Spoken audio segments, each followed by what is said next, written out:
किसी दोस्त ने भेजा है, तुझे भूल कर भी न भूल पाएंगे हम, बस यहीं एक वादा निभाएंगे हम।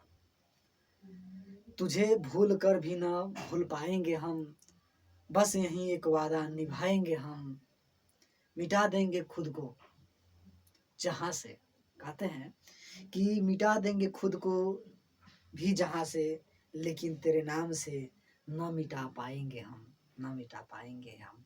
ये साहब समर्पित किए हैं जॉब के पीरियड के लिए। जब एक छात्र, प्रतियोगी छात्र जो एग्जाम्स की तैयारी करता है, नौकरी की तैयारी करता है, और वह सफलता लगातार असफलता से चूर चूर होता है, फिर भी अडिग रहता है और कहता है यही जज्बात के साथ कि हम होंगे एक दिन कामयाब। जय हिंद दोस्तों, कैसे हैं आप सभी? उम्मीद करते होंगे अच्छे और स्वस्थ होंगे। पीसीएस पॉइंट पटना वाला में आप सबका हार्दिक अभिनंदन, स्वागत है। चलिए, आज का सेशन मैं लेकर बहुत इम्पोर्टेंट्स आया हूँ, जो कि हम पिछले क्लास में हम लोग वैदिक काल के साथ साथ उत्तर वैदिक काल, ऋग्वैदिक काल कन को बातें की थी और चर्चा भी की थी, क्लास भी हुई थी। उसमें हमने देखने का प्रयास किया था कि मध्य एशिया से जब आर्य भारत में आते हैं और उन लोग कबीला के रूप में बदल जाते हैं, और जब कबीला के रूप में होते हैं तो आपस में युद्ध करते हैं, कहीं ना कहीं व्यापार के क्षेत्र के लिए, पशुपालन के क्षेत्र के लिए, सामाजिक आर्थिक राजनीतिक रूप से ये आपस में विखंडित होने के कगार पर पहुंचते हैं।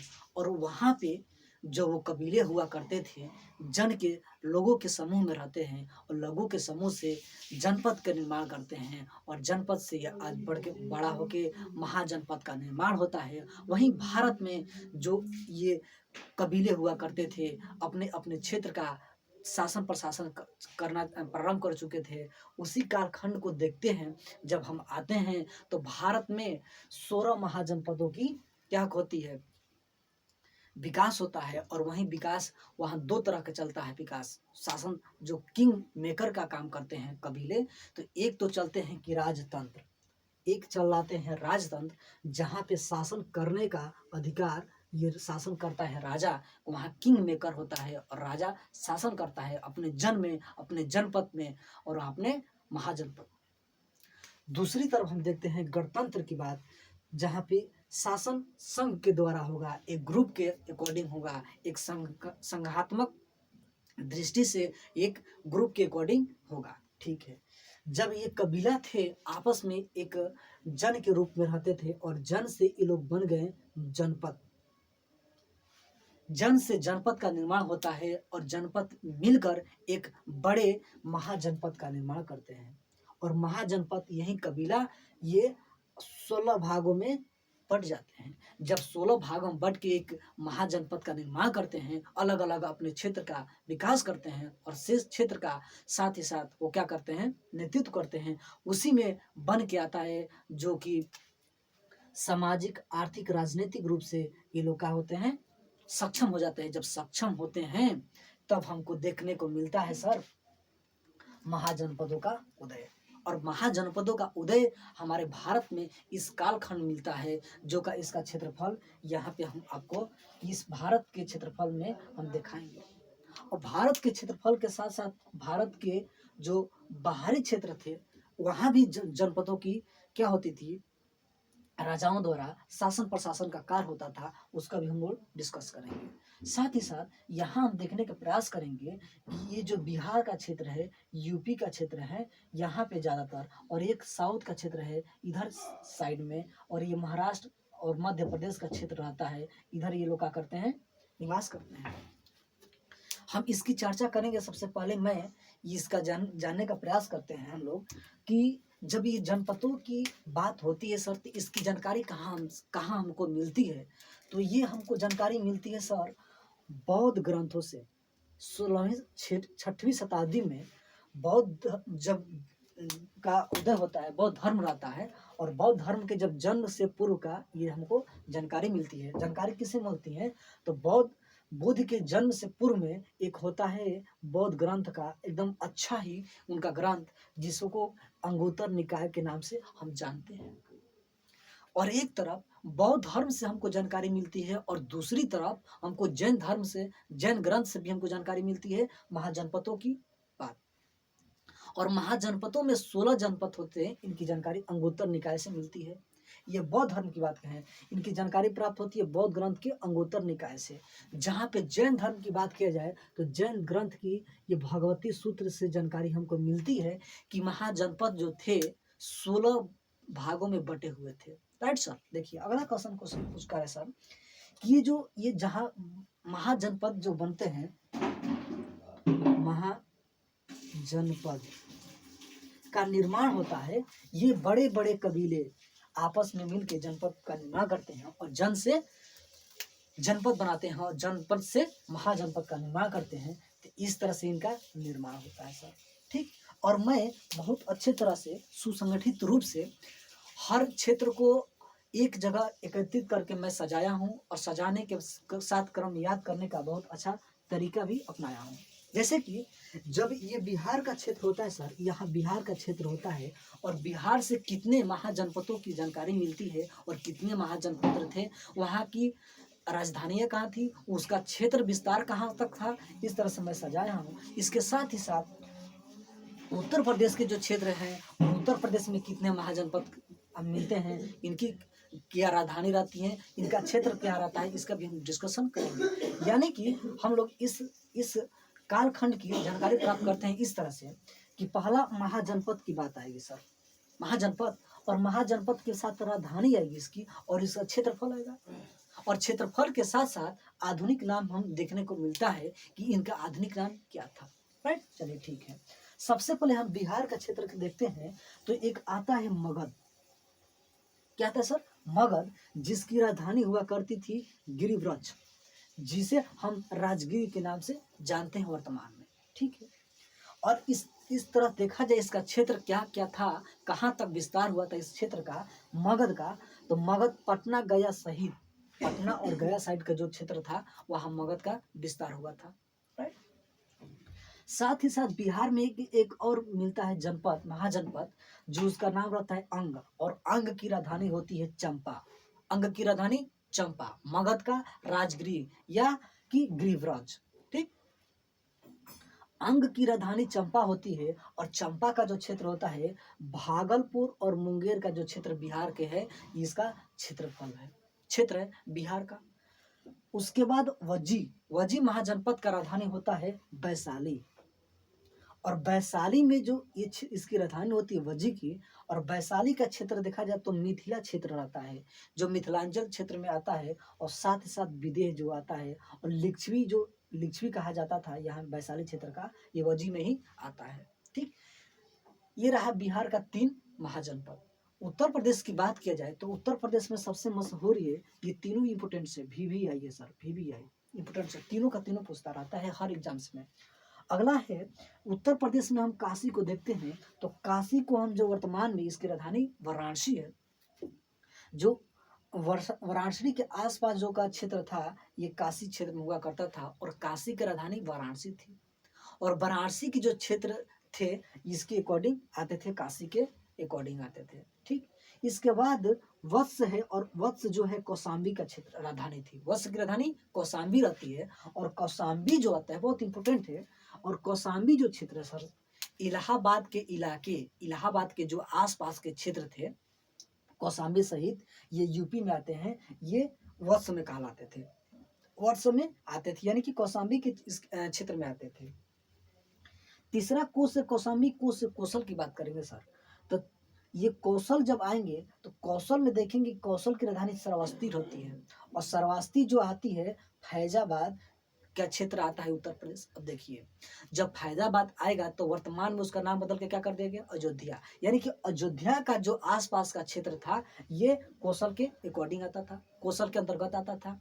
और जब कौशल की राजधानी श्रावस्ती थी, और श्रावस्ती जो थी कौशल की राजधानी थी, और वहाँ के राजा प्रसेनजीत थे, और वहाँ के राजा प्रसेनजीत थे, और प्रसेनजीत ही क्या होते हैं, ये कौशाम्बी के क्षेत्र में आते थे। वहाँ पे गौतम बुद्ध की, जब हम गौतम, इसके नेक्स्ट बात हम लोग वीडियो बनाएंगे गौतम बुद्ध का, तो गौतम बुद्ध ने यहाँ पे क्वेश्चन आएगा कि गौतम बुद्ध ने कहाँ पे जाकर अपना ज्ञान प्राप्त किया, ज्ञान दिया था, उपदेश दिया था, तो ये कौशल इससे आएगा। तो ये इंपोर्टेंट बनता है। कौशल की राजधानी श्रावस्ती थी और प्रसेनजीत वहाँ का राजा हुआ करते थे। फैजाबाद क्षेत्र का एरिया उत्तर प्रदेश में आता है।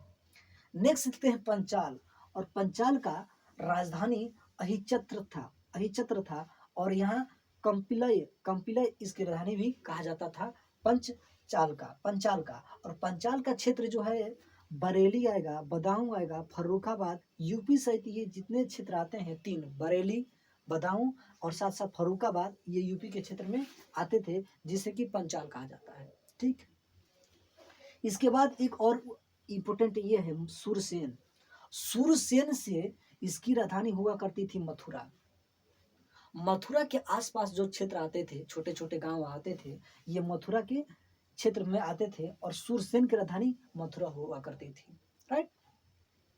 उसके बाद मल है। मल भी बहुत इंपोर्टेंट है, पूछता रहता है कि मल की राजधानी कहाँ थी, तो मल की राजधानी कुशावती थी।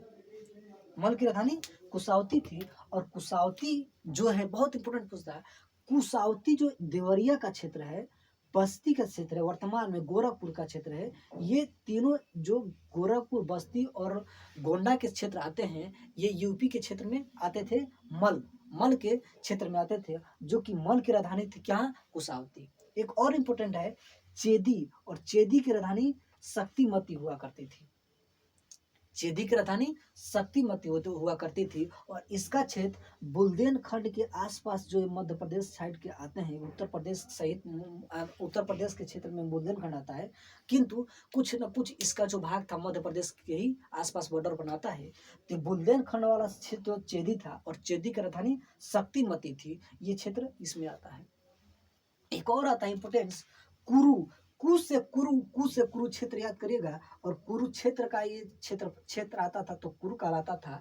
और ये इसके साथ साथ इसकी राजधानी की बात किया जाए तो इसकी राजधानी थी इंद्रप्रस्थ। जब इंद्रप्रस्थ की बात आएगी तो हम आधुनिक दिल्ली की बात करेंगे सर। राइट, ठीक है। तो दिल्ली का क्षेत्र सहित मेरठ और साथ ही साथ हरियाणा का क्षेत्र कुरुक्षेत्र इसके अकॉर्डिंग आता था। किसके अकॉर्डिंग, तो कुरु के अकॉर्डिंग आता था। कुरु जो ये महाजनपद था इसके क्षेत्र में आता था। ठीक है। इसके बाद अगला जो आ रहा है 12, 13, 14, 15, 16 ये महाजनपद, आप लोग स्क्रीनशॉट मार लीजिए और आप लोग राइट डाउन कर लीजिए। इसके बाद हम लोग 5 जो आ रहा है महाजनपदों की जानकारी हम लोग प्राप्त करेंगे। ठीक, चलिए ठीक है। स्क्रीनशॉट आप लोग मार लिए, लिख लिए, चलिए ठीक है सर। जब मैं महाजनपदों की बात कर रहा था तो 11 महाजनपदों की चर्चा हो चुकी है। ठीक है। 12 में मत्स्य आ रहा है सर। और मत्स्य की राजधानी विराटनगर थी। मत्स्य की राजधानी विराटनगर थी और विराटनगर ये राजस्थान का क्षेत्र पड़ता है, जहाँ पे कि जयपुर, भरतपुर और अरवल का क्षेत्र ये राजस्थान का क्षेत्र था और ये मत्स्य के महाजनपद के क्षेत्र में आते थे। कंबोज की बात किया जाए, कंबोज की राजधानी खाटक थी। कंबोज की राजधानी हाटक थी और ये क्षेत्र जो था राजौरी और हजारा क्षेत्र के अकॉर्डिंग आता था। मत्स्य की राजधानी विराटनगर, जो कि अलवर, भरतपुर, जयपुर का क्षेत्र राजस्थान के क्षेत्र आता था। जब कंबोज की बात किया जाए, कंबोज की राजधानी हाटक थी और हाटक राजौरी और हजारा क्षेत्र जम्मू कश्मीर क्षेत्र में आता है। अवंती की राजधानी बहुत इंपोर्टेंट है, उज्जैन थी, जो कि महिष्मती के नाम से हम जानते हैं। और ये उज्जैन जब बात आएगा, महिष्मती की बात आएगा तो हम MP में जाएंगे, मध्य प्रदेश में, जो कि मालवा का क्षेत्र में के अकॉर्डिंग अवंती आता था। अवंती की राजधानी महिष्मती कहिए या उज्जैन कहिए, ये थी महाजनपदों की। इसके बाद ये भारत से बाहर की बात किया जाए तो भारत से बाहर एक ये आता है गंधार। और गंधार की राजधानी तक्षशिला पाकिस्तान में, वर्तमान में जो उस टाइम भारत विभाजन नहीं हुआ था तो भारत में ही आता था, किंतु आज के डेट में देखा जाए तो ये पाकिस्तान में है, तक्षशिला पाकिस्तान में। और रावलपिंडी और पेशावर का जो क्षेत्र था ये गंधार के क्षेत्र में के अकॉर्डिंग आता था। और लास्ट एक मात्र एक है जो कि अस्मक। और अस्मक जो है दक्षिण भारत के गोदावरी जो क्षेत्र हुआ करता था, अस्मक की राजधानी पोटली या पोटन था, जो कि गोदावरी का क्षेत्र के अकॉर्डिंग ये आता था। और ये दक्षिण भारत का एकमात्र ही क्या था, महाजनपद था। राइट। अब मैपी के अकॉर्डिंग हम लोग देखने का प्रयास करेंगे कि यहाँ बिहार है, और बिहार में देखते हैं कि बिहार के जो क्षेत्रफल हैं, और बिहार के क्षेत्र में यह महाजनपदों की संख्या देखते हैं तो 3 मिलती है। प्लस इधर जम्मू कश्मीर है और यहाँ देखते हैं इनकी संख्या 1 मिलती है, और मध्य प्रदेश में देखते हैं कि यहाँ संख्या 1 मिलती है, और दक्षिण भारत की संख्या देखे जाए तो यहाँ पे महाजनपदों की संख्या 1 मिलती है। और यहीं अगर पाकिस्तान की बात किया जाए तो यहाँ पे इनकी संख्या 1 मिलती है, और उत्तर प्रदेश की बात किया जाए तो यहाँ पे 8 मिलती है। ठीक, तो इस तरह से हमारा ये क्या रहता है, महाजनपदों का राजधानी थी, और राजधानी के साथ साथ उसका क्षेत्र था। ठीक, इस तरह से मैंने सजाने का कार्य किया, और यह एक बार रिवीजन के थ्रू मैंने जानने का प्रयास किया कि महाजनपदों की जानकारी हमको 2 चीज़ों से मिलती है। एक तरफ बौद्ध ग्रंथ की अंगुत्तर निकाय से मिलता है सर, तो दूसरी तरफ जैन धर्म के हमारे इस भगवती सूत्र से जानकारी मिलती है। राइट, ये मेरा कंसेप्ट और मेरा कंटेंट कैसा लगा आप लोग कम से कम कमेंट करके बताइए, लाइक करिए अगर मेरा कंटेंट अच्छा रहा तो। ठीक, दूसरी बात, मैं महाजनपदों के उदय के बाद भारत में आर्यों का आगमन होता है, तो हमने पिछले क्लास में ऋग्वेदिक काल में पढ़ा था। ठीक, इस तरह से अगला जब मेरा पॉइंट आएगा, अगला जो टॉपिक आएगा हम लोगों का, तो आएगा जैन धर्म। जैन धर्म आएगा सर, और जैन धर्म से जितने भी इंपोर्टेंट क्वेश्चन बन देंगे हम उसको तोड़कर सुशोभित रूप से हम आपके बीच प्रस्तुत करेंगे। और जैन धर्म के बाद जब मैंने आया था बौद्ध धर्म पढ़ाएंगे, जैन धर्म करेंगे, दोनों का कॉम्बिनेशन कराएंगे, डिफरेंस क्या है उसकी हमको लोग चर्चा करेंगे। जब मैं महाजनपदों में आऊँगा, जब महाजनपदों ये 2 धर्म खत्म कर देंगे, तब हम आएंगे जब मगध का, इसमें जो महाजनपदों में महा मशहूर आएगा, जो कि एक प्रथम एक स्थान प्राप्त करता है महाजनपदों में, वो आता है मगध। अब मगध का साम्राज्य, और मगध में कौन कौन से ऐसे राजा हुए जो मगध का विस्तारवादी नीति के अकॉर्डिंग मगध का क्षेत्र विस्तार करते हैं। तो आज का वीडियो मैं यहीं पे समाप्त करता हूँ। Thank you for this video.